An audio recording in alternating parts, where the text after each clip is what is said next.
Ayaw talagang matulog ni Princess sa silid nila.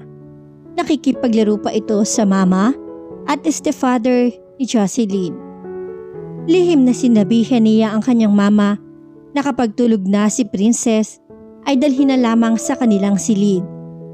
Kaya hindi na siya muling pa pumasok sa silid. Pumasok na lang siya sa madilim na TV room. Binuksan niya ang malaking flat screen TV at nagsalang ng pelikula.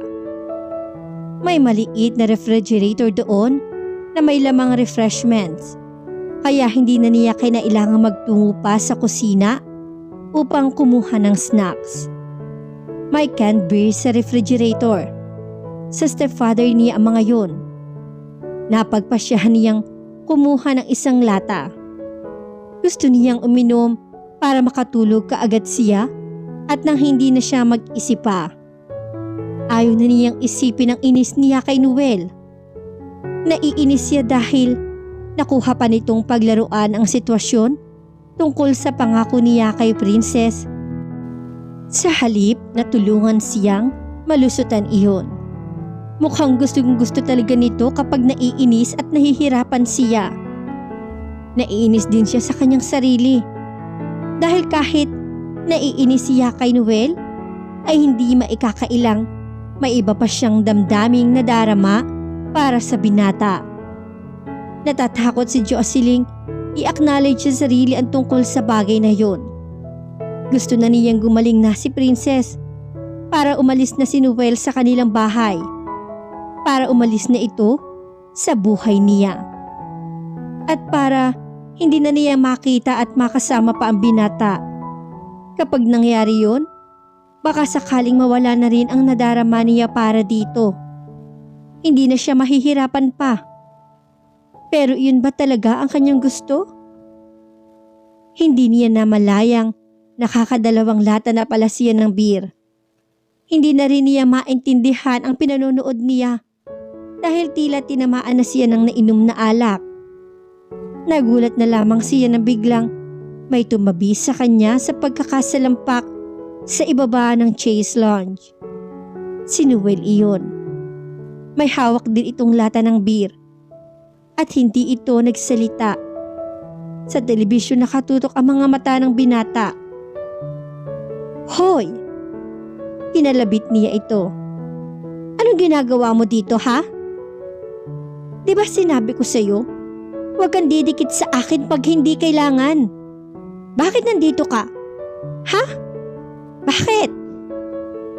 Sinaid muna nito ang laman ng lata bago bumaling sa kanya. Gusto kong manood ng TV. Bakit? Bawal din bang manood?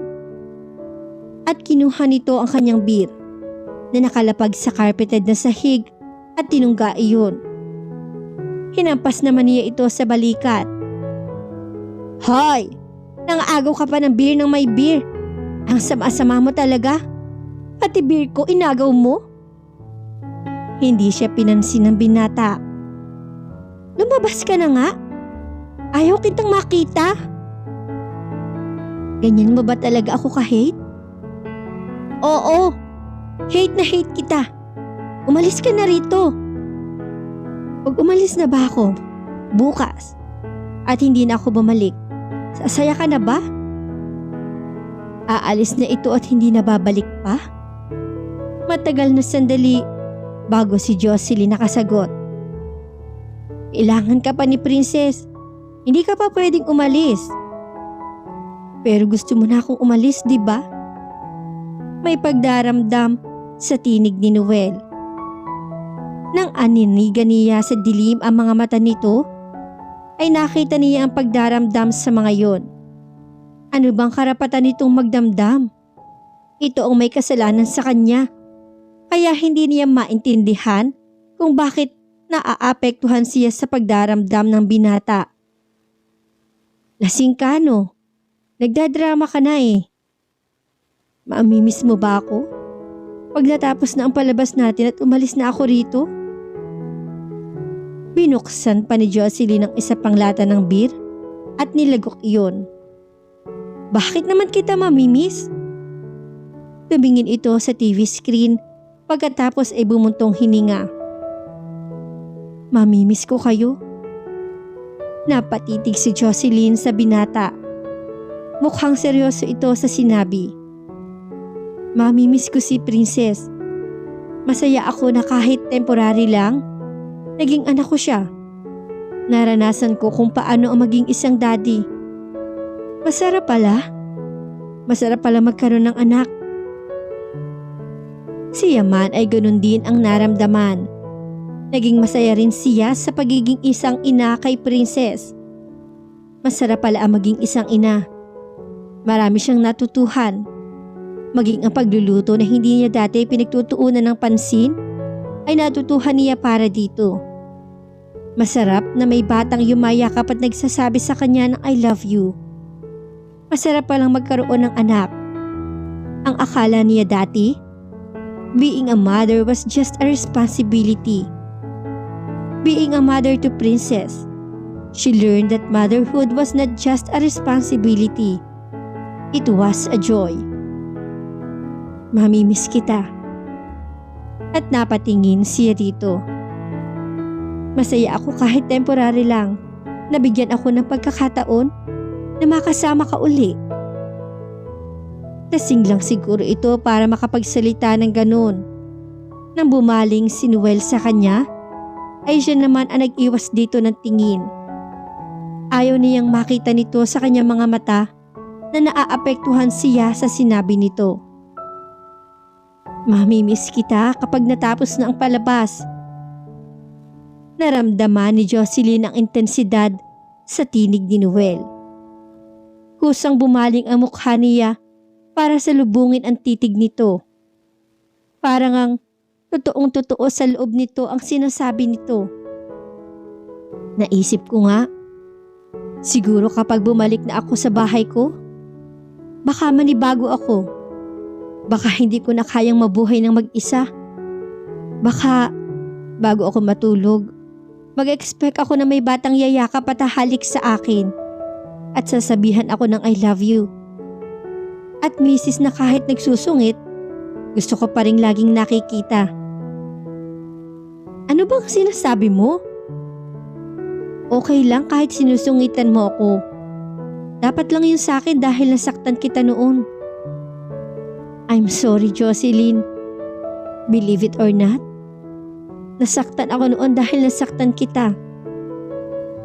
At nag-iwas si Jocelyn ng tingin kay Noel. Bigla kasing nag-init ang kanyang mga mata. Bakit mo ako sinaktan? Hindi naman ito sumagot.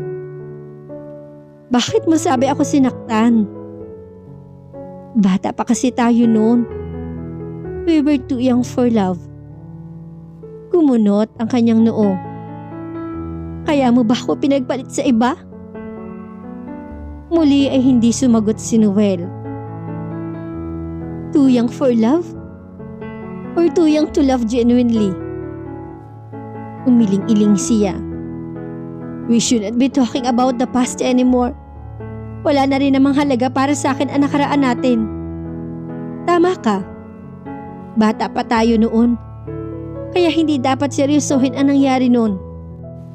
Kalimutan na natin yun. Alam mo ba, Jocelyn? Kung bakit pumayag ako magpanggap na ama kay Princess? It's not because of those 10 big-time clients. It's because of you. At napatitig si Jocelyn kay Noel. I wanted to take this chance to be with you again. Wika nitong titig na titig sa kanya. Matagal na sandaling magkahinang lang ang mga mata nila. Hindi siya makapaniwala sa sinabi nito. You're just drunk, aren't you? Wika ni Jocelyn dito maya-maya. When we're drunk, we're excused to say and do odd things, right? Nadismaya naman siya sa sinabi nito. Right. Then I'm drunk. I'm very drunk. Nabigla siya nang kabigin siya ni Noel at angkinin ang kanyang mga labi. Hindi siya nakakilos upang pigilin ito. His kiss was hungry and passionate. It was deliriously sweet. Memories of her first kiss came rushing through her. Maging ang damdaming dala ng mga alaalang iyon ay nagbalik sa kanya. She realized she had missed his kiss. His kiss made her accept and screaming fact, finally, she loved him. Bumalik ang dating damdamin niya para sa binata. Namalaya na lamang niyang ginagantihan na niya ang halik ni Noel. She heard him groan. Mas naging mapag-angkin ang halik nito and she liked it. Wala siyang lakas na itanggi na gusto niya ang ginagawa ni Noel sa kanyang mga labi. Gusto niyang huwag nang matapos ang sandaling yun. Napapitlag siya nang may kumatok sa pinto. Nang marinig niya ang tinig ng kanyang mama na tinatawag ang kanyang pangalan, ay bigla niyang naitulak si Noel.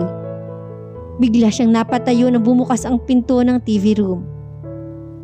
Ma! She had never felt that jumpy. Nandiyan na pala kayo? Saka tinuro niya ang TV screen. Nanonood kami ng movie. Tulog na si Princess.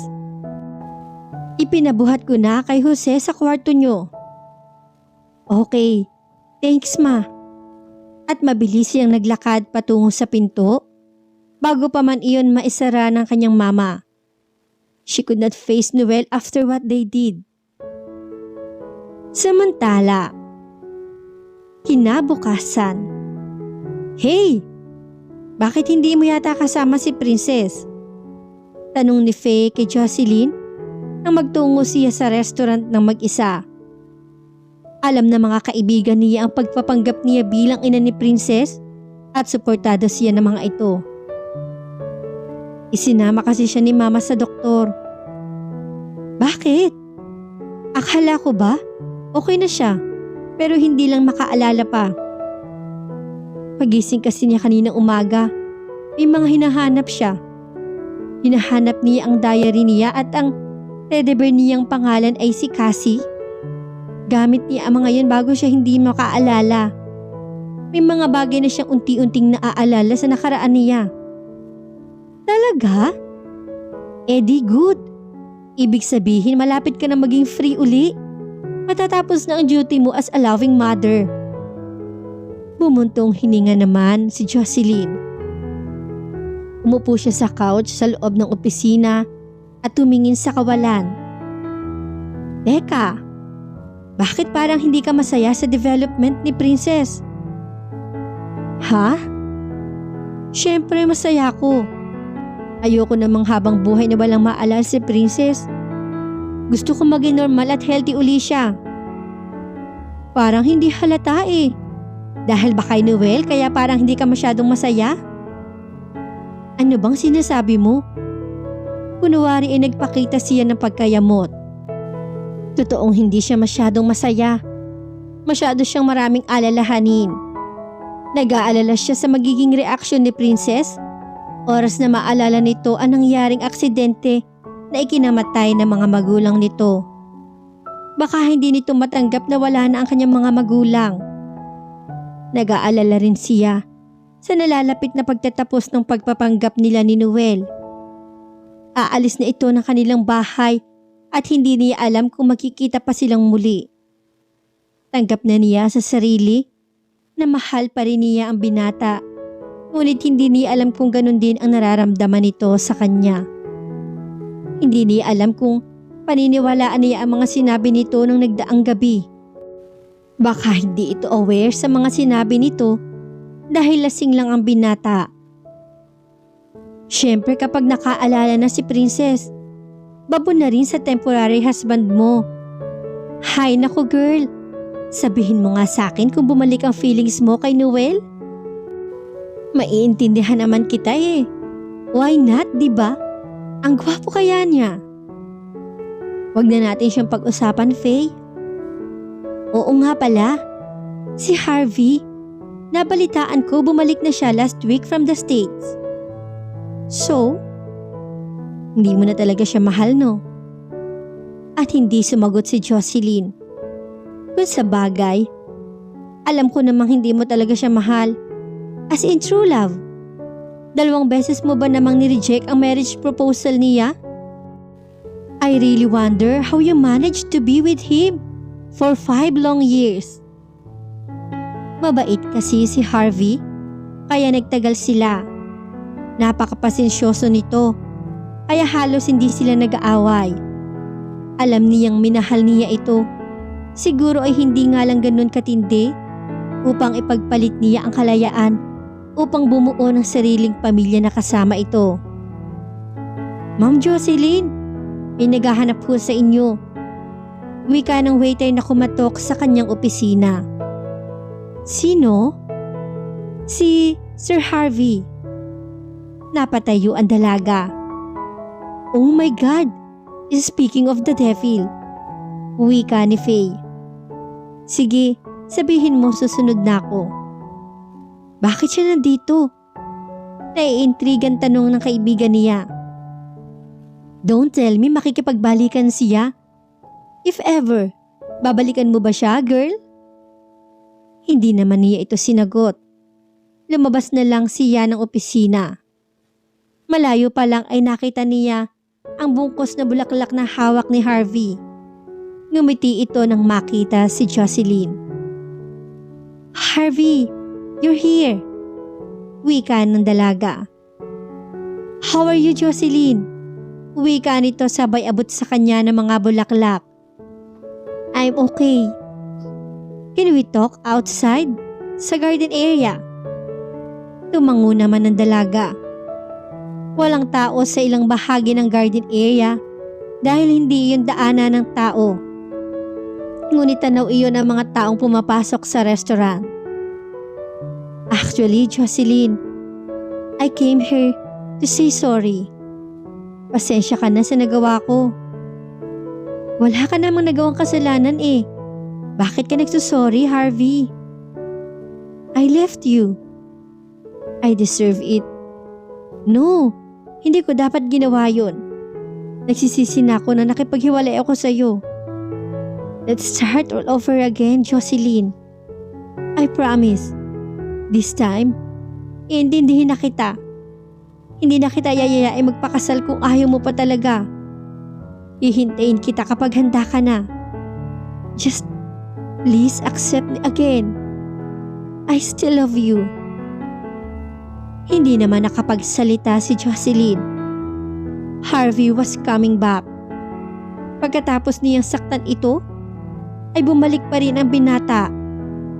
Mahal na mahal talaga siya nito. Kapag tinanggap muli niya ito ay nakasisiguro siyang hindi siya sasaktan nito. Hindi tulad ni Noel na tanging lalaking nanakit sa damdamin niya. Ni walang kasiguruhan ang mga sinasabi nito sa kanya nang nagdaang gabi. I missed you really. 3 months without you was like hell. Let me love you again, Jocelyn. Please accept me again. Bigla na lamang siyang niyakap at hinalikan ni Harvey sa mga labi. Hindi naman kumilos si Jocelyn upang pigilin ito sa ginawa.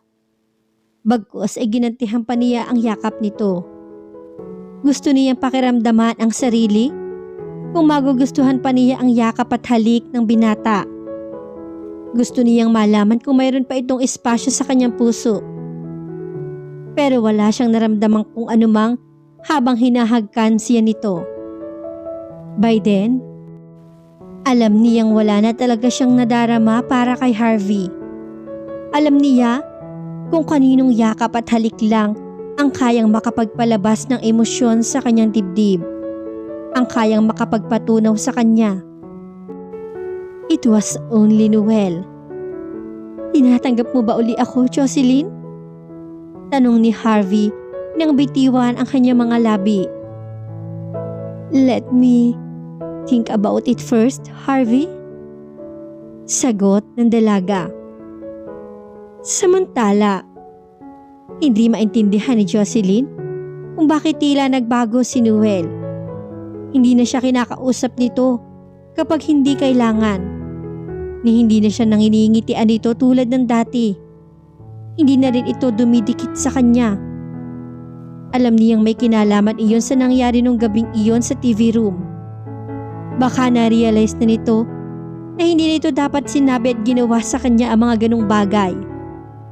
Baka kaya umiiwas na ito sa kanya ay dahil baka mag-expect siya mula rito nang dahil sa kanyang mga sinabi at ginawa. Wala nga siguro siyang dapat asahan mula kay Noel. Dapat na lamang siguro niyang balikan si Harvey. Little did Noel know, he was hurting her for the second time around.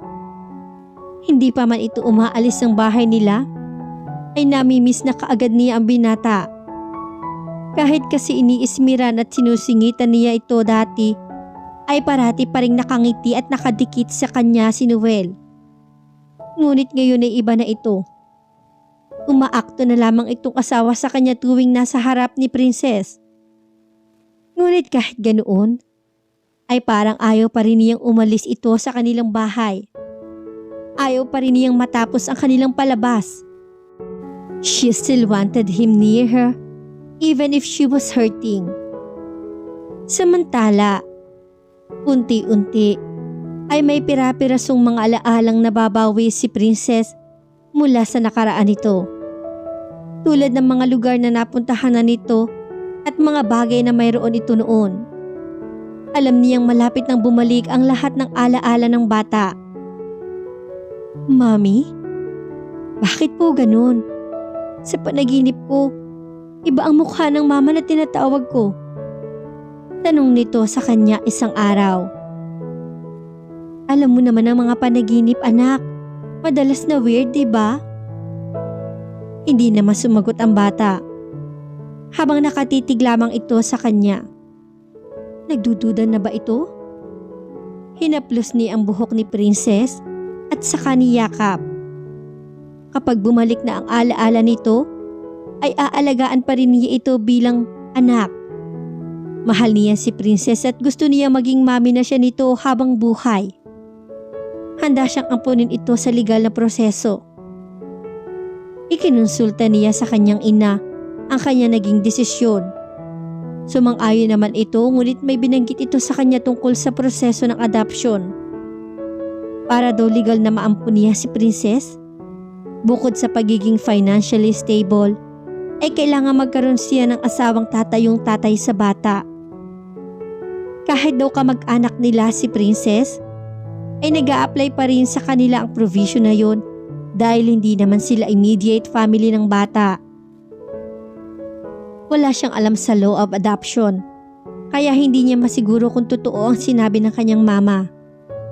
O gusto lang talaga nito na mag-asawa na siya, kaya sinabi nito ang ganun. Ang totoo, simula nang makasama niya sina Princess at Noel, ay nalaman niya na masaya pala ang magkaroon ng sariling pamilya. Masarap pala ang maging isang ina at isang asawa. Hindi na niya kinatatakutan ng pag-aasawa dahil alam na niya ngayon na mas magiging masaya at kumpleto ang buhay kapag nagkaroon na siya ng asawa at anak. Pero ang kanyang problema, sino ang magiging ama ng kanyang anak? It could be Harvey. She knew she would be willing to be Princess' father. Ngunit alam niyang si Noel ang gusto niyang maging ama ng anak niya. And it was foolish of her to feel that way. He did not even love her. Ni hindi nga siya sigurado kung totoong minahal siya ng binata. Sa unti-unting pagbalik ng alaala ni Princess, maging dahilan na kaya yun para muling magkahiwalay sila Jocelyn at Noel. Sabay-sabay nating alamin sa nalalapit na pagtatapos ng ating kwento. Maraming salamat po.